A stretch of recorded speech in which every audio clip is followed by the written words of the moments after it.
High students, WBJEE round 3 এর counselling start হয়ে গেছে। তো আমি তোমাদের সাজেস্ট করব কোনো রকম কাট অফ নিয়ে অ্যানালিসিস না করে নিজেদের পছন্দ ওয়াইজ যে চয়েস লিস্ট সেটাকে সাজাও। মানে যারা নতুন চয়েস লিস্ট বানানোর সুযোগ পাচ্ছ, নিশ্চয়ই জানো এখনও নতুন কোনো নোটিফিকেশান আসেনি যে আবার ফার্দার কোনো রাউন্ড হবে। তো এটাকেই শেষ রাউন্ড ধরে নেওয়া যায়। তো যারা বিটেকের একটা সিট পাওয়ার যে পসিবিলিটি সেটা যারা বাড়াতে চাইছো, তাদের আমি সাজেস্ট করব কোনো রকম কাট অফ নিয়ে অ্যানালিসিস করতে যেও না। নিজেদের পছন্দকে প্রায়োরিটি দিয়ে সেই ওয়াইজ কলেজ এবং ব্রাঞ্চ রাখো এবং as many as possible backup options রাখো। দেখো, এই বছরে যেমন গাইডলাইনে কিছু কনফিউজিং কথাবার্তার জন্য একটা প্রবলেম এসছিল, ওকে, বিশেষ করে চয়েস ফিলিং রিলেটেড এই একটা প্রবলেম এসছিল বা নিয়মকানুন রিলেটেড একটা প্রবলেম দেখা গিয়েছিল, ঠিক তেমন আরও একটি প্রবলেম কিন্তু এই বছরের যে কাউন্সেলিং সিস্টেম সেখানে রয়েছে। সেটা কি না, এক্স্যাক্টলি একটা রাউন্ড শেষ হওয়ার পরে কোন কলেজে কত সিটস ফাঁকা আছে ব্রাঞ্চ ওয়াইজ তার হিসেবেও কিন্তু আমরা পাচ্ছি না, যেটা গত বছর অবধিও পাওয়া যেত সিট ম্যাট্রিক্স ওয়াইজ। কাউন্সেলিংয়ের যে ওয়েবসাইট সেখানে আমি দেখিয়েছিলাম যে ওআরসিআর রিলেটেড ইনফরমেশান দেওয়া আছে, আর ওআরসিআর থেকে তোমরা কাট অফটা বুঝতে পারো। কিন্তু এক্স্যাক্টলি যে সিট ম্যাট্রিক্স সেটা ওই রাউন্ড 1 অবধি যেটা ছিল সেটাই এখনও রয়েছে দেখলাম। রাউন্ড 2 হওয়ার পরে এই মুহূর্তে কোন কোন কলেজে কত সিটস ভ্যাকেন্ট আছে সেইটা যদি তুমি না জানতে পারো, তাহলে কখনোই ওই ওআরসিআর খুব একটা কাজের হয় না। আমি তোমাকে উদাহরণ হিসেবে যদি বলি, দেখো, যাদের র্যাঙ্ক একদম প্রথমের দিকে আছে তাদের ব্যাপারটা আলাদা, কিন্তু যারা মিড র্যাঙ্কার বা লো র্যাঙ্কার তাদের জন্য ভীষণ কনফিউজিং হয়ে যায় ব্যাপারটা যদি ওই ওআরসিআর নিয়ে বিবেচনা করো। কারণ ধরো তুমি কোনো একটা পার্টিকুলার কলেজের কোনো একটা পার্টিকুলার ব্রাঞ্চে দেখলে যে ওপেনিং র্যাঙ্ক 20,000 আর ক্লোজিং র্যাঙ্ক 30,000। এবার তোমার ধরো র্যাঙ্ক আছে 30,101, ওকে। এবার তুমি যদি ভাবো যে 20,000 থেকে 30,000-এর মধ্যে আছে, তো আমার তো 30,000-এর বাইরে র্যাঙ্ক, তাহলে কি আমি ওই কলেজে পাবো? এ তো সিট ভরে গেছে নিশ্চয়ই। একদমই সেটা নয়। মাথায় রাখবে, এমনটা হতেই পারে যে 20,000 র্যাঙ্ক যার আছে সে হয়তো কলেজটাকে চয়েসে রেখেছিল এবং সে পেয়েছে, সিট অ্যালটমেন্ট পেয়েছে, ওকে। কিন্তু মাঝখানের যে 10,000 সিট তার মধ্যে এমনটা হতেই পারে যে একদমই হয়তো নগণ্য সংখ্যক স্টুডেন্ট পার্টিকুলার সেই কলেজের সেই ব্রাঞ্চ চয়েস করেছে। তোমরা বিটেকের মতো একটা কোর্স করতে চলেছো, একটা ক্রিটিক্যাল মাইন্ডসেট রাখো, ক্রিটিক্যালি থিঙ্ক করো, লজিক্যালি থিঙ্ক করো, তাহলেই বুঝতে পারবে যে এইভাবে ওআরসিআর দেখে কিন্তু কখনোই তুমি আন্দাজ করতে পারবে না যে কোন কলেজে কত সিট ভ্যাকেন্ট আছে। ধরো তোমার ওই কলেজের পার্টিকুলার ওই ব্রাঞ্চেই অ্যাডমিশন নেওয়ার ইচ্ছে ছিল, তুমি সেটাকে চয়েসে রাখতে চেয়েছিলে, কিন্তু ওই ওআরসিআর থেকে তুমি আর সেটাকে রাখলে না, তাহলে কিন্তু ভুল করছো। এমনটা হতেই পারে যে সেই কলেজের পার্টিকুলার ওই ব্রাঞ্চে অনেক সিট ফাঁকা পড়ে আছে, ওকে। সো বেস্ট ওয়ে হচ্ছে সমস্ত র্যাঙ্কের কথা, নিজের র্যাঙ্কের কথাও ভুলে যাও এবং ওই কাট অফের কথাও ভুলে যাও। কারণ অফিসিয়াল কাট অফ যদিও হাতে চলে এসছে, তাও আমি বলবো কাট অফ নিয়েও বেশি কাটাছেড়া না করে নিজের পছন্দকে প্রায়োরিটি দাও। যে কলেজের যে ব্রাঞ্চটাকে বেশি পছন্দের সেটাকে একদম ওপরে, এবং তারপরে পছন্দ ওয়াইজ পরপর রাখতে রাখতে রাখতে রাখতে যতটা সম্ভব ব্যাকআপ অপশানস রাখো। কাট অফ নিয়ে অ্যানালিসিস করে সময়টা নষ্ট না করে এই সময়টাকে বরং কাজে লাগাও এক্সট্রা চয়েস লিস্টে রাখার জন্যে, যে as many as possible backup options রাখো। এবং কলেজ চুজ করার সময় শুধুমাত্র সিএফ বা সিএফ রিলেটেড ব্রাঞ্চগুলোকে প্রায়োরিটি না দিয়ে নিজের পছন্দকেও প্রায়োরিটি দাও, এবং বেশ কিছু job oriented core engineering branches যেমন electrical engineering, mechanical engineering, civil engineering, এইগুলিকেও প্রায়োরিটি দাও। কারণ আমি জানি ম্যাক্সিমাম স্টুডেন্ট হয় ইসি নয় কম্পিউটার সায়েন্স, আর কম্পিউটার সায়েন্সের যে স্পেশালাইজেশনসগুলো আছে সেইগুলোই শুধু চয়েসে রাখছে। এবং ওই কলেজ নির্বাচনের ক্ষেত্রেও ওই সোকল ব্র্যান্ডেড কলেজের নামের পেছনে না ছুটে বরং কলেজ নির্বাচনের ক্ষেত্রে এইগুলিকে বেশি প্রায়োরিটি দাও। যে যদি সরকারি কলেজে না হয়, দেখো সরকারি কলেজ যদি হয়, তোমার র্যাঙ্ক যদি এমন থাকে যে সরকারি কলেজে হয়ে যাবে, আর ওই যেটা বললাম তোমার যদি পছন্দের হয় যে সরকারি কলেজই, তাহলে সরকারি কলেজগুলিকে অবশ্যই প্রথম দিকে রাখো। কারণ সরকারি কলেজের মেন ফেসিলিটি এটাই যে অনেক কম ফিসে তুমি কোর্স করার সুযোগ পাচ্ছ, ওকে। এবার ব্যাকআপ অপশানে সেখানে যে প্রাইভেট কলেজগুলি রয়েছে, যে প্রাইভেট কলেজগুলি সোকল্ড হয়তো ব্র্যান্ডেড নয়, সেই কলেজগুলিকেও অপশানে রাখো।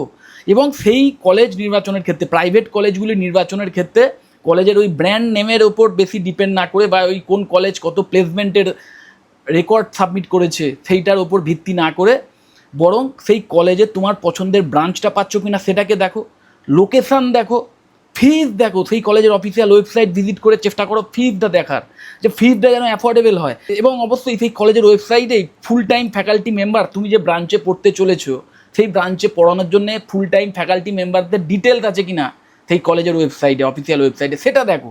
এইগুলিকে বেশি প্রায়োরিটি দিয়ে যে প্রাইভেট কলেজগুলি রয়েছে সেই কলেজগুলিকেও অপশানে অ্যাড করো, ওকে।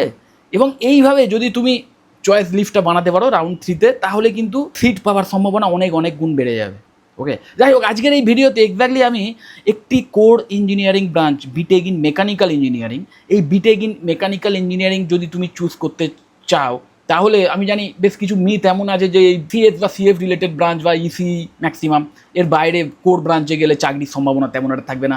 তো সেই মিথটাও যে ভুল, সেইটাও তোমাদের বোঝানোর চেষ্টা করব। এবং তার সাথে সাথে আমাদের ওয়েস্ট বেঙ্গলের কিছু প্রাইভেট ইঞ্জিনিয়ারিং কলেজ যেখানে এই বিটেক এমির মতো কোর্স ভীষণ অ্যাফোর্ডেবল ফিজের বিনিময়ে করানো হয়, সেই কলেজগুলির লিস্টও তোমাদের দেবো এবং সাজেস্ট করব যে এই কলেজগুলিকে নিজেদের পছন্দ ওয়াইজ, লোকেশান ওয়াইজ, ফিজ দেওয়ার ক্ষমতা ওয়াইজ তোমরা সাজাও। তাহলে কিন্তু খুব হাই চান্স থাকবে যে তোমরা বিটেক এমি নিয়ে এই কলেজগুলিতে অ্যাডমিশনের সুযোগ পাবে। এবং শুধু বিটেক এমি নয়, এছাড়াও বেশ কিছু কোর ব্রাঞ্চও এই কলেজগুলি অফার করে, সিএস বা সিএফ রিলেটেড ফিল্ডও অফার করে। তো সেইগুলিও তোমরা পেতে পারো, নিজেদের পছন্দ ওয়াইজ পরপর সাজাও। তোমার যদি পছন্দ একদম হয় যে আমার অমুক কলেজের বিটেক সিএসি চাই, সেটাকে 1 নম্বরেই রাখো, ওকে। কিন্তু যত র্যাঙ্ক পেছনের দিকে তত এক্সট্রা ব্যাকআপ অপশন রাখো। যাই হোক, প্রথমেই এই বিষয়টা বুঝে নাও যে কেন বিটেক ইন মেকানিক্যাল ইঞ্জিনিয়ারিং একটা অসাধারণ চয়েস হতে পারে। তোমরা যে ভাবছো না যে ইন ফিউচারে চাকরির তেমন সুযোগ থাকবে না, সেটা যে সম্পূর্ণ ভুল, সেইটা এখানে ক্লিয়ারলি ডিফাইন করা আছে। দেখো, India's manufacturing sector is expanding rapidly, heavy investment is happening in infrastructure, railways, defence, automobiles and semiconductor industry. Government is promoting Make in India and advanced manufacturing. Mechanical engineers will remain the backbone of every manufacturing industry. যত রকমের manufacturing industries আছে, even semiconductor যে industry, mobile manufacturing যে industry, মানে ইলেকট্রনিক্সের যে core industry, সেইখানেও mechanical ইঞ্জিনিয়ারদের প্রয়োজন হয়। ম্যানুফ্যাকচারিং ইন্ডাস্ট্রি শুধু নয়, সমস্ত যে কোনো ইন্ডাস্ট্রি মানেই মেকানিক্যাল ইঞ্জিনিয়ারদের প্রয়োজন হবেই। হ্যাঁ, কিছু মডার্ন টেকনিক তাদের শিখতে হবে। তো তার জন্যে এখন কলেজগুলি ম্যাক্সিমাম এই সমস্ত প্রাইভেট কলেজ, তারাও এই মডার্ন যে কারিকুলাম, যার মাধ্যম দিয়ে একজন মেকানিক্যাল ইঞ্জিনিয়ার নিজেকে জব রেডি করে তুলতে পারে আগামী প্রজন্মে কাজ করার জন্য, সেইভাবেই কিন্তু কারিকুলাম সাজানো আছে। তো এই বিটেক ইন মেকানিক্যাল ইঞ্জিনিয়ারিং যদি তুমি চুজ করো, তাহলে আজ থেকে 4 বছর পর যখন গ্র্যাজুয়েট হয়ে বেরোবে না, তখন যদি প্রপার স্কিলও থাকে, তাহলে সেই কোর ব্রাঞ্চেই ভালো স্যালারি নিয়ে চাকরির সুযোগ পাবে। এবং ওই বাইরের দেশে গিয়ে নয়, আমাদের দেশে, ইভেন আমাদের রাজ্যেও এই সুযোগ কিন্তু পাবে। কারণ আমাদের ওয়েস্ট বেঙ্গলেও নিশ্চয়ই জানো যে ইন্ডাস্ট্রিয়াল একটা বুম আসতে চলেছে। Why demand will increase in the next 4-5 years, ব্যাপারটা বোঝার চেষ্টা করো। গ্রোয়িং ইন্ডাস্ট্রিজ, এই সমস্ত ফিল্ডে দেখো, manufacturing, EV electric vehicles, semiconductor manufacturing, aerospace, defence production, renewable energy, robotics and automation, then industrial automation আসতে চলেছে বা অলরেডি অনেকটাই এসে গেছে, আরও আসবে। Smart factories, logistics and warehousing, infrastructure project, এই সমস্ত কিছুর জন্য কিন্তু ট্রেন্ড স্কিলফুল ইঞ্জিনিয়ারদের প্রয়োজন। এই সমস্ত ইন্ডাস্ট্রিতে ট্রেন্ড এবং স্কিলফুল মেকানিক্যাল ইঞ্জিনিয়ারদের প্রয়োজন। শুধুমাত্র যে ম্যানুফ্যাকচারিং ইন্ডাস্ট্রিতেই মেকানিক্যাল ইঞ্জিনিয়ারদের প্রয়োজন হয় বা ওই অটোমোবাইল ইন্ডাস্ট্রিতেই মেকানিক্যাল ইঞ্জিনিয়ারদের প্রয়োজন হয়, সেটা কিন্তু নয়। ইভেন ইলেকট্রনিক্সের ফিল্ডেও, সেখানেও কিন্তু মেকানিক্যাল ইঞ্জিনিয়ারদের হিউজ ডিমান্ড বাড়বে। রোবোটিক্স, সেই রোবোটিক্সের যে কোর বা ভিত্তি, সেটাই তো মেকানিক্যাল ইঞ্জিনিয়ারিং। তো সেখানেও তোমাদের প্রয়োজন হবে। তো এই ব্রাঞ্চ আগেও এভারগ্রিন ছিল, এখনও আছে, ইন ফিউচারও থাকবে। বিটেক সিভিলও যেমন এভারগ্রিন বিটেক ব্রাঞ্চ, ঠিক তেমন বিটেক ইন মেকানিক্যাল ইঞ্জিনিয়ারিং এখনও জব ওরিয়েন্টেড, ইন ফিউচারও হিউজ জব ওরিয়েন্টেড থাকবে। কিন্তু হ্যাঁ, মডার্ন টেকনোলজিগুলোর সম্পর্কে আইডিয়া রাখতে হবে বা নলেজ রাখতে হবে, স্কিল বিল্ড করতে হবে।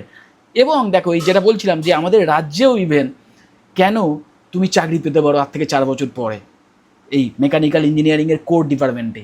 Industrial revival initiatives, new industrial policy, engineering and manufacturing clusters, Haldia industrial belt, Durgapur Asansol engineering corridor, MSME manufacturing expansion, all of this can increase demand for core engineers over the coming years. Already তোমরা শুনেছো যে আমুলের মতো company already একটা huge invest করেছে এবং নতুন planned হতে চলেছে, নিশ্চয়ই শুনেছো এই খবরটা। এবং এমন খবরও আছে যে ইভেন সেমিকন্ডাক্টর ইন্ডাস্ট্রিও আমাদের রাজ্যে তৈরি হতে চলেছে, ইনভেস্টমেন্ট আসছে, ওকে। ডেটা সেন্টার তৈরি হওয়ার কথাও শুনছি। এই সমস্ত জায়গায় কিন্তু মেকানিক্যাল ইঞ্জিনিয়ারদেরও প্রয়োজন হবে। দেখো, একটা ফুড প্রসেসিং ইন্ডাস্ট্রি আমুল, সেখানেও যে মেশিনারিজগুলোর প্রয়োজন, সেগুলোর ইনস্টলেশনের জন্য, সেগুলো যাতে ঠিকমতো কাজ করে, সেগুলোকে দেখার জন্য, রক্ষণাবেক্ষণের জন্য, ওকে, সেই সমস্ত কিছুর জন্য মেকানিক্যাল ইঞ্জিনিয়ারদেরও প্রয়োজন হবে। সেমিকন্ডাক্টর ইন্ডাস্ট্রি তো সেম লজিকে মেকানিক্যাল ইঞ্জিনিয়ারদেরও প্রয়োজন হবে। ওকে, তো শুধু আমাদের দেশে নয়, ইভেন আমাদের রাজ্যেও খুব ভালো স্যালারি নিয়ে চাকরি পেতে পারো যদি বিটেক ইন এমই নিয়ে তোমরা মানে আজকের অ্যাডমিশন নাও এবং 4 বছর যদি সঠিক একটি কেরিয়ার রোড ম্যাপ ফলো করে এগো। দেখো, এরপরে এই বিষয়টাও বুঝতে হবে যে শুধু ডিগ্রিটা হাতে থাকলেই হবে না, ডিগ্রিটার মাধ্যমে তুমি পার্টিকুলার কোনো এক্সামে বসার সুযোগ পাবে, ইন্টারভিউ দেওয়ার সুযোগ পাবে, মানে ইন্টারভিউ রুম অবধি যাওয়ার সুযোগ পাবে, কিন্তু চাকরিটা কিন্তু তোমাকে তোমার স্কিলের ভিত্তিতে আদায় করে আনতে হবে। তো যে স্কিলগুলোর ভীষণ প্রয়োজন 4 বছর ধরে তোমাদের শিখতে হবে, CAD, solid works, CATIA, AutoCAD, Creo, Ansys, CNC programming, PLC and automation, robotics, industrial IoT, এগুলো মাথায় রাখবে, এগুলো মাল্টি ডিসিপ্লিনারি ফিল্ড এবং এই বিষয়ের উপরও স্কিল প্রয়োজন। একজন মেকানিক্যাল ইঞ্জিনিয়ারকে শুধুমাত্র নিজের কোর ইঞ্জিনিয়ারিং যে বিষয়গুলো তার উপর নলেজ বা স্কিল রাখলেই আজকের হবে না, তার সাথে সাথে এই মাল্টি ডিসিপ্লিনারি ফিল্ডগুলো সম্পর্কেও ওয়াকিবহাল থাকতে হবে, কিছু এক্সট্রা স্কিল বিল্ড করতে হবে, কিছু কম্পিউটার সায়েন্সের কিছু নলেজ রাখতে হবে, বিশেষ করে পাইথনের মতো প্রোগ্রামিং ল্যাঙ্গুয়েজ ভীষণভাবে ইম্পর্টেন্ট। দেখো, বিটেকের যে কোনো ব্রাঞ্চ নিয়ে তুমি পড়াশোনা করো, যদি পাইথনের ওপর একটা দখল থাকে, ডিএসএল লজিক যদি একটু ক্লিয়ার থাকে, তাহলে কিন্তু খুব ভালো মানে একটা ফিউচারিস্টিক ক্যারিয়ার করতে পারবে। যাই হোক, তারপরে দেখো পাইথন বেসিক্স দেওয়াই আছে, manufacturing processes, GDNT, quality control, project management এবং কমিউনিকেশান স্কিল তো আজকের যে কোনো কর্পোরেট সেক্টরই প্রয়োজন। তো এই স্কিলগুলোর ওপর তোমাদের কিন্তু ফোকাস রাখতে হবে। দেখো, কলেজ থেকে সাপোর্ট পাবে, যে কলেজে অ্যাডমিশন নাও, মাথায় রাখবে একটা, এই যে WBJEE যে কাউন্সিলিং চলছে, এই কাউন্সিলিংয়ের মাধ্যমে তুমি যে কলেজেই অ্যাডমিশন পাও, মাথায় রাখবে এই প্রতিটা কলেজেই, সরকারি হোক বেসরকারি হোক, যে কলেজগুলি এই কাউন্সিলিংয়ে পার্টিসিপেট করেছে না, প্রত্যেকটা কলেজই কিন্তু জেনুইন কলেজ, ভ্যালিড কলেজ, মানে তুমি 4 বছর পরে যে ডিগ্রিটা হাতে নিয়ে বেরোবে সেটা জেনুইন এবং ভ্যালিড, এবং প্রতিটা কলেজই কম বেশি কিন্তু সাপোর্ট করবে তোমাদের, মানে কম বেশি তোমাদের অ্যাসিস্ট করবে ভালো ফ্যাকাল্টি মেম্বার্সের মাধ্যমে বা ল্যাবস বা ওয়ার্কশপের মাধ্যমে। তোমরা যাতে শিখতে পারো তার জন্য যে সাপোর্টগুলোর প্রয়োজন সেইগুলো কলেজ মোরলেস দেয়। দেখো, কলেজ টু কলেজ যদি তুমি কম্পেয়ার করো 19-20 পার্থক্য হয় এই সমস্ত বিষয়। আর মাথায় রাখবে, ওই কোনো কলেজে একটা ব্র্যান্ড ভ্যালু বা অমুক কলেজকে ভালো বা অমুক কলেজকে খারাপ বলে দাগিয়ে দেওয়ার আগে একটু লজিক্যালি এটাও থিঙ্ক করো যে কোনো কলেজ কি এমন আছে, ইভেন আইআইটি, সেই আইআইটির পার্টিকুলার কোনো কলেজের কথা আমি যদি ধরি, সেই কলেজ সম্পর্কেও কিছু নেগেটিভ কথাবার্তা শোনা যায়। আবার এমন কলেজও আছে যে কলেজে হয়তো অনেকেই নেগেটিভ বলে, বা সোকল টায়ার 3 কলেজ, বেনামি কলেজ, সেই কলেজেও কিন্তু পড়ে বেশ কিছু স্টুডেন্ট ভালো জায়গায় চাকরি করছে আজকের যুগে।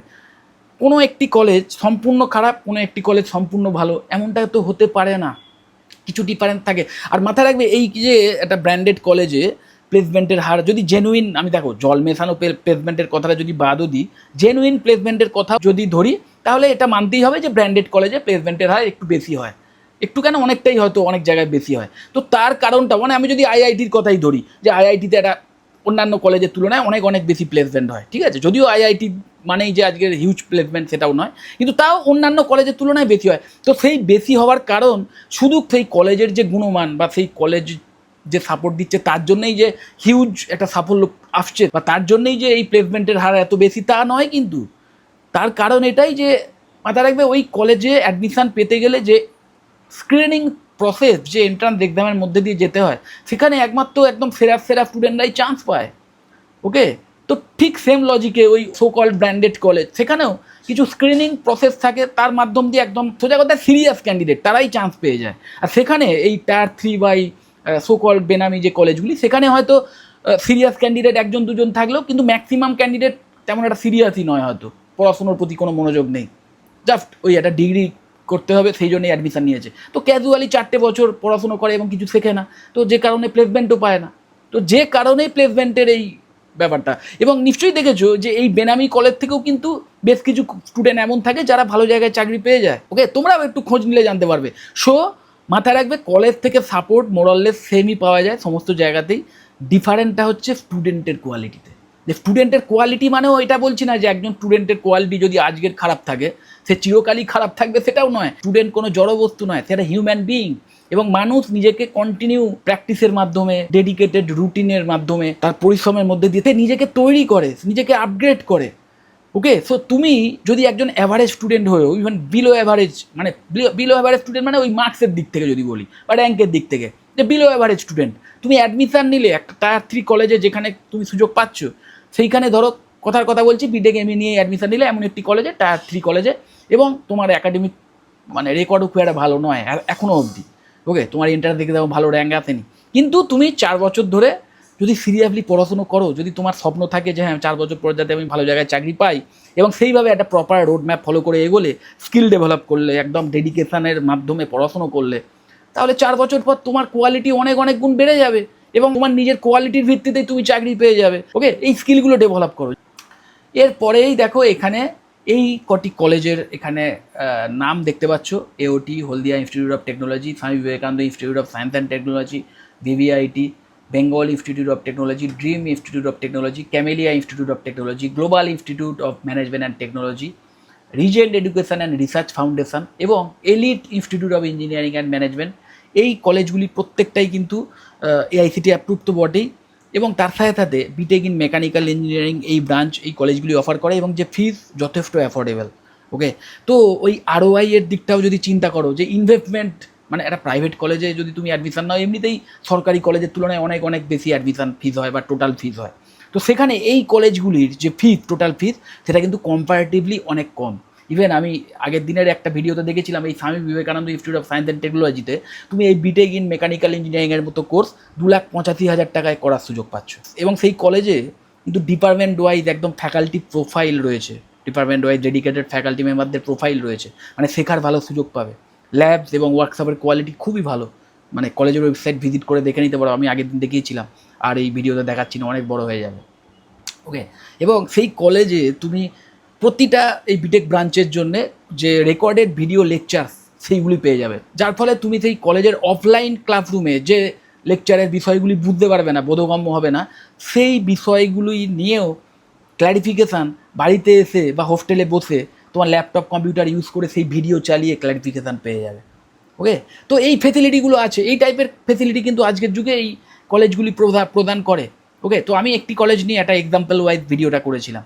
তো এই টাইপের কলেজকেও কিন্তু তোমরা চয়েসে রাখো, তাহলে শুধু যে কম খরচে তোমার বিটেক কোর্সটা কমপ্লিট হবে তা নয়, সঠিকভাবে যদি স্কিল ডেভেলপ করো, নিজে যদি ডেডিকেটেড হও, 4 বছর পরে ভালো স্যালারি নিয়ে চাকরি পাবে বা টপ লেভেলে কেরিয়ারটাকে নিয়ে যেতে পারবে। তো আরওআই, রিটার্ন অন ইনভেস্টমেন্টের দিক থেকেও কিন্তু এই কলেজগুলি খুবই ভালো, কারণ ইনভেস্টমেন্ট যেটা সেটাই অনেক কম অন্যান্য কলেজের তুলনায়। এবং শুধু তাই নয়, তার সাথে সাথে কাউন্সেলিং ছাড়াও এই কলেজগুলি যেহেতু প্রত্যেকটাই প্রাইভেট কলেজ, তো ডাইরেক্ট অ্যাডমিশনের ফেসিলিটিও ওপেন থাকে, এবং সেই ডাইরেক্ট অ্যাডমিশন রিলেটেড ইনফরমেশনের জন্য তোমরা এই কলেজগুলির অফিসিয়াল ওয়েবসাইট ভিজিট করতে পারো, সেখানে যে কন্ট্যাক্ট ডিটেলস আছে তার মাধ্যম দিয়ে সেই রিলেটেড ইনফরমেশান নিতে পারো, অথবা নিচে যে কন্ট্যাক্ট ডিটেলসগুলো শো করছে সেখানেও যদি কল করো, তাহলেও এই ডাইরেক্ট অ্যাডমিশন রিলেটেড ইনফরমেশান পেয়ে যাবে, বা যদি কাউন্সিলিং রিলেটেড কোনো ইনফরমেশানের প্রয়োজন হয় বা কোনো অ্যাসিস্ট্যান্সের প্রয়োজন হয়, সেটাও কিন্তু তোমরা পেয়ে যাবে। যদি মনে হয় ভিডিওটা হেল্পফুল, অবশ্যই লাইক করো, চ্যানেলে যদি সাবস্ক্রাইব না করে থাকো একটু সাবস্ক্রাইব করো, আর ভিডিও যত বড় শেয়ার করে দিও। টাটা।